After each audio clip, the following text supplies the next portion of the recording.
Normally, every episode of Just This Week is a banger, but if there is one episode that I despise, it would have to be Far From Home, simply because of the way that it handles its character dynamics. Romantically. Yeah, we'll get there when we get there. But if you're ready, let's review the episode Far From Home and discover why I think it fails. So the episode starts in the future with Jimmy Neutron and Bouncing Boy, yes, that is his real name, talking about some fight that they had to run from, and then Neutron uses some funky-dunky tech to bring heroes from the past to the future. Also, I find that funny because it implies the heroes of the future have massive skill issues comparatively, which is hilarious. Also, there's some ominous thing about one of the heroes dying in the future, but we don't need to worry about that. Just cut to Supergirl in training, as we also get some cool dialogue between Stick Shooter and Paperboy. Today's her 21st birthday, but she'd rather be here practicing than go out on the town with me and Dinah. Good for her. Hey, at least we wanted to spend some time with her. You ever think about how she must feel? She's always an outsider. I know a little bit about that myself, Ollie. Just a little. Kara spent most of her life on a planet with technology hundreds of years ahead of ours. She's gotta feel like she's trapped in the Stone Age. I've tried to make her feel at home. Seems to me you treat her just like another Kate. I was never happy about Kara going into the family business, but now that she's decided it's what she wants to do, I've tried to step back and let her develop into her own person. I didn't want her living in the shadow of being Superman's cousin. But she's proud to be your cousin. She even changed her costume to look more like yours. Yes, and I'm very proud, but don't tell her. No. That's a job for Superman. I love how we get to see how Paperboy feels about his cousin. It adds a lot of depth to the episode in a surprisingly natural way, and I think it might be the best part of the episode. Wait a minute.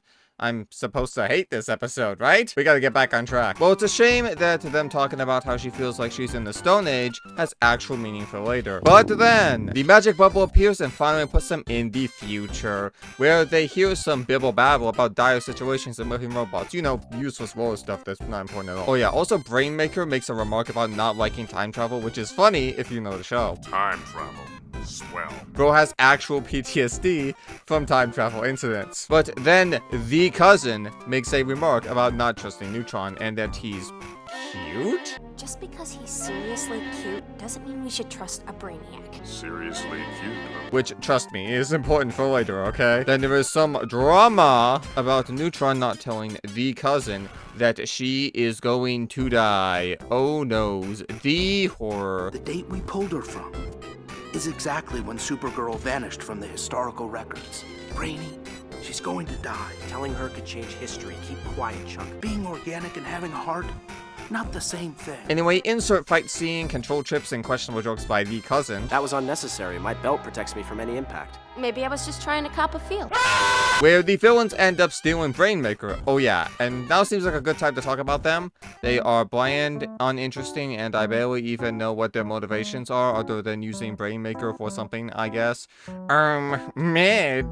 Then Neutron starts hacking the control trips to try and find out where the rest of their heroes are being kept. You're in love with her. Oh no. Yeah, this is when the episode starts to tick me off. It feels like the writers are trying way too hard to make it feel like Neutron and the cousin love each other, when in reality, the cousin said he was cute once, which he did not hear, by the way. They have one fight where they each save each other once and have one soda. And the worst part is, the writers are partially aware of this based off of this line from Neutron. Ludicrous, we just met. Which just makes me even more mad. If you know your love story is short and underdeveloped, you don't squeeze in that cheesy line about how, oh, it's impossible that we're in love, we just met, because being self-aware that your story is bad does not make your story any less bad. Also, like, shut up, Short Spear. There is no way they are in love. Why are they kissing? Yeah, this is why I hate this episode. But the show must go on or whatever, so next on the train wreck, we see Neutron get gaslit into thinking that he's in love with the cousin. You're in love with her. I'm ruled by intellect, not emotion. So in love with her. Increased sweat gland production? I am in love. How did you know? I am sweating, so that means I must be in love. Ah, like, lol. That's what all of you guys think, right? This really is the most nothing burger of a love story I have ever seen. I had one soda and my BF started sweating.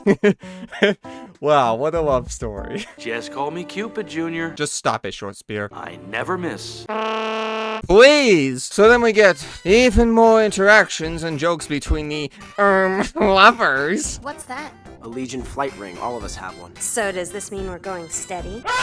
Although as bad as their relationship is overall, I can't lie that seeing them figure out how to track Brainmaker is actually somewhat enjoyable. It's a shame our Justice League comlinks don't work here. We could track Green Lantern by his transponder. Come to think of it, we still could if we had a quantum tunneling RF transponder. So then they speed their way to the other ship, and the drama is finally revealed by Neutron. I'm the only one who does stand a chance of protecting the Capitol. You can't go because I lied to you. History says you never returned from this battle. You know, I'm sure that the cousin is probably going to be mad at Neutron for lying to her. Yeah, and probably say something like, I should have known that you can't trust a Brainiac, as a callback to earlier in the episode. So then she'll be forced to see that, why are they kissing? Are you serious? Yeah, we're back to Trainwreck. So you're telling me that you found out that your BF has been lying to you about your death, and then you decide to kiss him? I don't even have the words anymore. Actually, wait a minute. Yes, I do. Now, correct me if I'm wrong about this, but I believe the reason that they fall in love in the show is because the writers were trying to be accurate to the comics. And while I can understand that,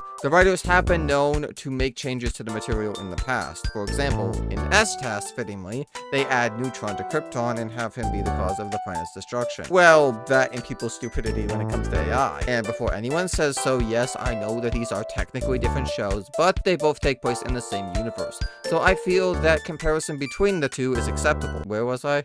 Oh, right. Then Neutron flies into the ship in spectacular fashion. We then cut to, say it with me now, another fight scene, and then another fight scene between Short Spear and, people I never bothered to learn the names of. Sorry, guys. There is this one part where the cousin punches the villain's lasers back at them, which makes no sense, but is kind of cool, so I'll allow it. Cut to Brainmaker coming out of his mind control and feeling like dirt because of his actions. And back to the other fight with the cousin being alive somehow, and Bouncing Boy getting his moment. And you will never guess that they win somehow. Wow, I couldn't have possibly seen that coming. And Brainmaker giving another great joke as always. We wanted to say thanks by making you honorary Legionnaires. It's very nice, but I already have a ring. I'm not going back.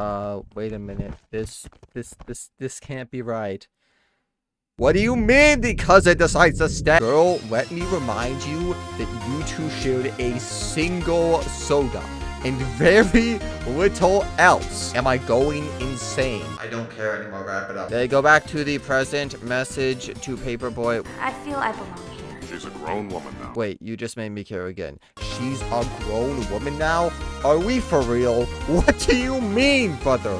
She chose to stay in the past because she liked a boy. How is that growing as a person? And that is the end of Far From Home. While there are some good moments sprinkled in here, I feel that the episode is really dragged down by the, lackluster chemistry between Neutron and the cousin. Simply because the story just does not give me enough of a reason to believe that they actually develop a proper connection within the time frame, and just because it is more accurate to the comics does not save it in my eyes.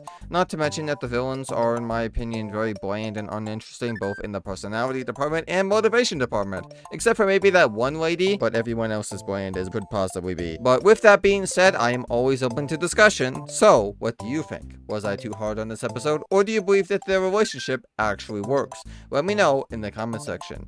And always be ready for anything. Bye-bye. Hi, it's me from the future coming in to say I'm sorry that this episode ended up being a little bit shorter than I had initially anticipated, but those kind of things happen, and I think that this was a fun episode, but I feel like that, I don't know. Not to mention that it's been a little while since I've uploaded on this channel, so, bad. And also, I have big news, believe it or not, but I actually wrote a script for this one. A script with a million spelling mistakes, but a script nonetheless. So, I hope that you guys are proud of me for that, and I want you guys to let me know if I did a good job with the script, because I don't know how to script anything. So that was an interesting experience to do. I want to say that I know that some of the videos that I put up on this channel didn't really perform as much as I was hoping that they would, but I've realized that I didn't get as far as I did on my first channel by only uploading 6 videos. So I've decided that I'm going to continue uploading on this channel for a while, even if that means that I'm not getting as many views as I feel that I deserve. So if you enjoyed this content, then please do press all of the buttons and like and all the doodads. Oh yeah, and if you want to hear me talk about another episode of Justice League, well, do I have the video for you right here. And also talk about a few other cartoons and animations in it as well. So something tells me you're gonna love it. But other than that, yeah, I guess that's all that I really have to talk about. So, yeah, bye-bye.